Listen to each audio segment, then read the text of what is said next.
Hello, you lovely, lovely people. I hope you're all keeping safe with this typhoon coming. I just thought I'd let you know about hernia, and I've got an operation. But I'll tell you about it, and I'll tell you the costs and the process and procedure of it all, and how it happened. So we'll start at the beginning, and how it happened. It was during the building of my house, and it's what they call it, like an inguinal hernia or something like that. So it like is down here. It's not bad at the moment, but what happened was, when I was building my house, and I was lifting hollow blocks and all that, mixing mortar, all that kind of stuff. And when I was shoveling one day, because I just wanted to help, I shoveled, and the bottom where I was shoveling, it wasn't level, and I hit a rock, and like, oh, fucking hell, what was that? And pain in my stomach, in the bottom of my stomach on the left-hand side, and didn't think anything of it after the pain had gone. And it didn't happen straight away. So I thought, oh, that hurts, and still carried on working on the house with the the builders and that, and just doing little bits and pieces. But as the months progressed, I thought, what's that?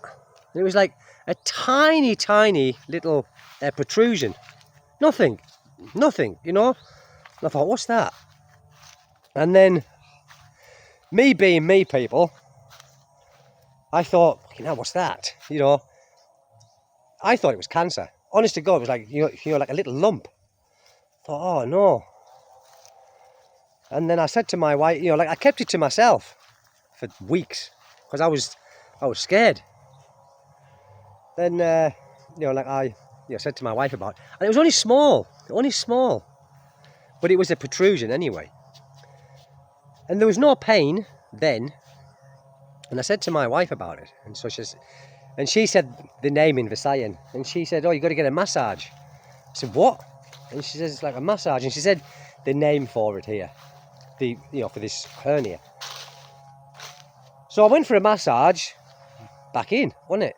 And then I thought, it can't be the big C, it can't be that. So then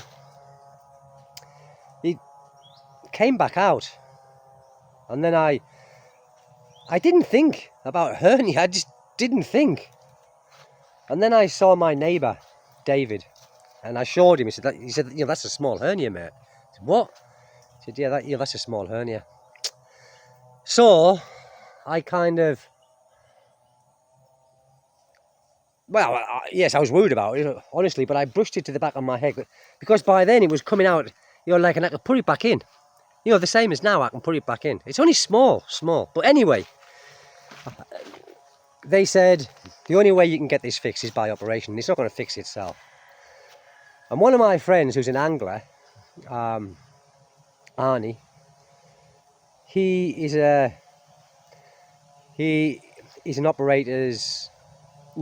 the operating room, and he's like an assistant to a surgeon, passes him the tools and things like that. So I spoke to him about it, and he said, yeah, Steve, get it fixed. He says, because if it comes out and it doesn't go back in, he says, you can strangulate it. And so I was shitting myself then, people. Oh, God almighty. So he says, I'll see what I can do, because I'm thinking costs, right? So he, bless his heart, he did all this for me. He went and he got, he saw the doctor, and he said, well, the first thing you got to do is go for an examination, because I hadn't been for one. And I went for an examination straight away.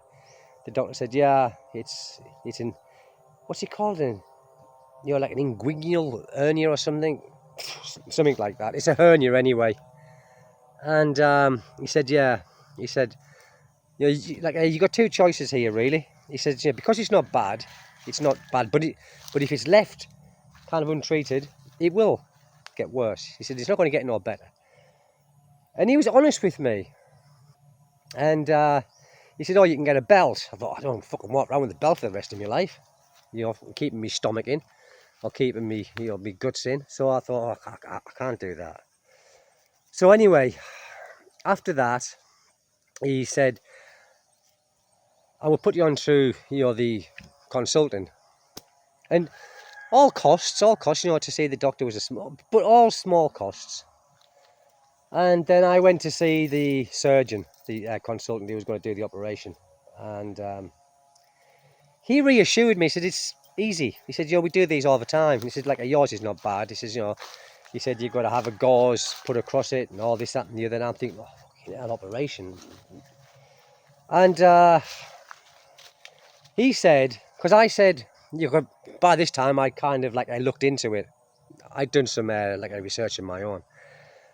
And there was many people who'd had the hernia operation, and they said it was worse, you know, than what it was, you know, before they went for the operation. You know, it was just worse. You know, it come back out and it was worse. And so there's a lot of people saying, don't get it done. Just bear with it, you know.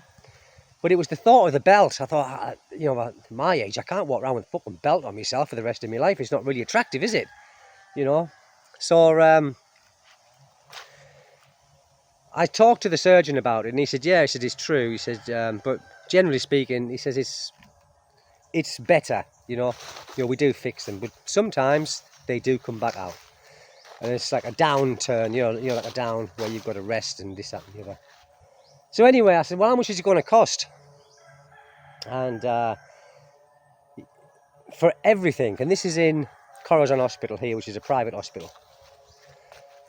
For all of it, and the hospital stay, you know, the anesthesia, everything included, come to about, I think, 39,000 pesos, which I thought was bloody reasonable, to be honest with you. So now I'm thinking that I've got to have it done. I'm shit scared of needles, I'm shit scared of hospitals, I'm shit scared of anything with white coats on, really. But it's not bad. It's not bad at the moment, and it doesn't give me. It's discomfort sometimes. You know, you feel like, you know, like a bit of pressure. It's like a pressure, but then you just, you know, I mean, no, like I said, not out now, but you just push it back in, and it just goes back in. Simple. But there's going to be a time, maybe, if I don't get it done, and I won't wear a belt, one of these hernia belts. I just won't do it. That it's going to get worse, and it's going to, you know, come to the point where he probably won't go back in, and he's going to be strangulated, and then it's going to go, you know, gangrenous. So you know, like, I'm going to have to get it done, people. And I was thinking, right, do I go back to England and get it done there, or do I just bite the bullet and just, you know, put my faith in the doctors here? And I do put my faith in the doctors here, so I'm going to get it done here. I don't know when. Maybe after Christmas. Because that activity for Christmas and all that, and you're like, I don't want to be sick over Christmas. So after Christmas, I should be going to get this done here in Corazon Hospital. And they kind of reassured me that it's just a routine operation these days. It's just easy. But like I said, it was just a simple thing that I did that done it. You know, shoveling and not shoveling, it hit a rock, so you know, so I went like over with the shovel. Didn't fall, but like, you know, put strain on me guts. So I thought I just pulled a muscle, but I didn't actually tore the lining. So I'm gonna have to get that done. But at the end of the day, people, it wasn't the big C, and that's what was scaring me, because it was just a tiny little protrusion. So I thought, fucking hell's that? And I kept it to myself. I didn't want to, you know, tell my wife or anything like that. And I was petrified, people. And I kind of thought it was, you know, when I coughed, it was like, oh, and then it started to hurt. And it does hurt sometimes now, sometimes. But, you know, as I say, you just push it back in. I know it sounds horrible and all that sort of stuff. But people can get hernias at any age. And the doctor said to me, sometimes hernias are hereditary. What? Hereditary? How can a hernia be hereditary? Apparently, they can be. But there's nobody in my family that's, in my knowledge, has ever had a hernia. Except for Stephen. I have all the luck. I have massive amounts of luck, but it's all bad. It's all bad luck. And my wife is saying, just think about it, because apparently here, where we are, many people have got these hernias. Many people. And the guy who fixes my car when it breaks down, which is quite often, he's got a hernia. And I said, what do you do? He said, I just put a strap. I said, what, the belt? He said, no. I said, I don't put a belt. He said, I just put a strap there. And so it's very common. It's very, very common, especially here, because of all the intensive labour work that they do, and the no health and safety here, guys. They just pick up anything, all kinds of weight, and struggle with it. But so this is why. But with mine, it was just such like a minor thing, and it, as I said, it didn't happen straight away. It didn't like my guts didn't come out straight away. It was like over the course of months, and then I noticed it when I was having the shower, and I saw in the mirror. Thought, who's that good-looking lad? Ha me! And then I looked down. Thought, what the fucking hell's that? The lump. So yeah, I'm gonna have to get it done. I am scared, people. I will be honest. I'm scared. I don't like anything like that. And I know it's minor, and I know it's just like a routine thing. But I've got to get it done. But the cost in the hospital is not that much, is it? It's not even $1,000, is it? I didn't ask how long I'd be in hospital. I didn't ask any of that. I just was kind of looking for him for inspiration when he was saying, it's minor, it's just routine. I was thinking, yeah, carry on. Keep talking like that. Keep reassuring me. Which he did. And he was just laughing when I said, I'm scared of this, I'm scared of that. It's okay. He says, it's nothing. But he says, if you leave it, this is when the problems can deteriorate and get worse, and that I don't want. So I can't wear a belt, people. I can't see myself wearing one of those hernia belts. Not good, is it? Not good, is it? You see your wife and all of a sudden you're like, are you in the mood? Hernia belt. Nah, I'm not doing that. Nah, so I'm going to get it fixed up. But yeah, that house did it to me. This house did it to me. And it wasn't because I was being misering, or being like a miser on getting the house. It was just, paying the labour. I just wanted to help. I just wanted to put my mark on the house. Yeah, I put my mark on the house, all right. Looking permanent mark on my guts. Has any of you guys, sort of ever had one of these operations? And if you did, and it was bad, don't tell me, okay? I mean, only leave the comments where it was, no problem, Steve, it was easy, nothing to worry about, in and out, fixed, done. That's the kind of comments that I want to get, all right? I don't want, ooh, we had it and it was the worst thing we ever did. Don't want that.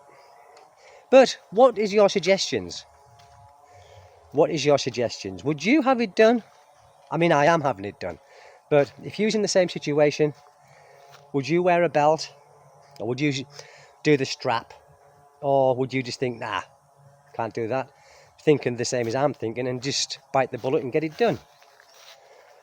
Oh, God, life. There's always challenges, isn't there? Always problems. The problem's not the money. The problem's me going through it. Going through with the procedure. Let me sit down here for a minute. Let me sit down. Also, when I'm walking sometimes, it kind of pops out a little bit. Sometimes. But lifting is when I lift something up from the floor, and it's only like you pick it up shopping, perfectly alright, but stretching. Woohoo! Once you stretch, that puts the pressure on that weak spot, and yeah, it's out. But how can I say how big it is? It's just like tiny like that. Tiny. But I have noticed it is getting bigger. Only marginally and slightly. But it's getting bigger, which means the tear or the weak spot is getting weaker and it's getting longer and longer. So, oh God almighty. Anyway, There's lots more problems in the world except for someone having a hernia. It's minor, isn't it? It's minor. But to me, it's major. Because as I said, I don't like hospitals and things like that. But that's it, people. You know, I just thought I'd tell you my tales of war. But anyway, for everything included with the operation, it's less than 40k. It's less than 40,000. That's what they said. When you get in there and there's this and that and everything else, you think, oh, you said to me it was 40,000. You didn't tell me it was 80 or 100. And they say, oh, well, that was just for this. That's what happens in the Philippines, I've been told. They give you a price, and that's just for a certain thing. But if you need anything else, obviously, oh, problems, people. But you still got to smile. You still got to wake up with a smile on your face every morning. And my wife says, don't get it. It's not bad. Yeah, but Mira, it hurts sometimes. It does hurt when it's out sometimes. He's the revving motorbikes now. Here is the revving motorbikes, and they're going to start up any second with no muffler. But people, that's it. Listen, enjoy your day, and please, if you're up in the area where this super typhoon supposedly is travelling through, take care. We had hellish rains last night. Hellish rains. There he goes. Look. Why do they do that? Why do they do that? Anyway, I can't let you listen to that. I'll go inside the house, but you can still hear it anyway. But yeah, we had hellish rains at that time, and all night. But no, small wind, but ever since that, nothing. So people, listen, I'm going to go now because that bike. And then my fishing rods now. Some of my fishing rods. All jigging rods. Jigging, casting. And in, like, so under my bed I've got like a rod case with my my beach rods in it. And things like that. I shouldn't put them there because they might get stolen, and they are expensive rods. They are expensive rods. But people, thanks for listening to me and taking the time to hear me grumbling on.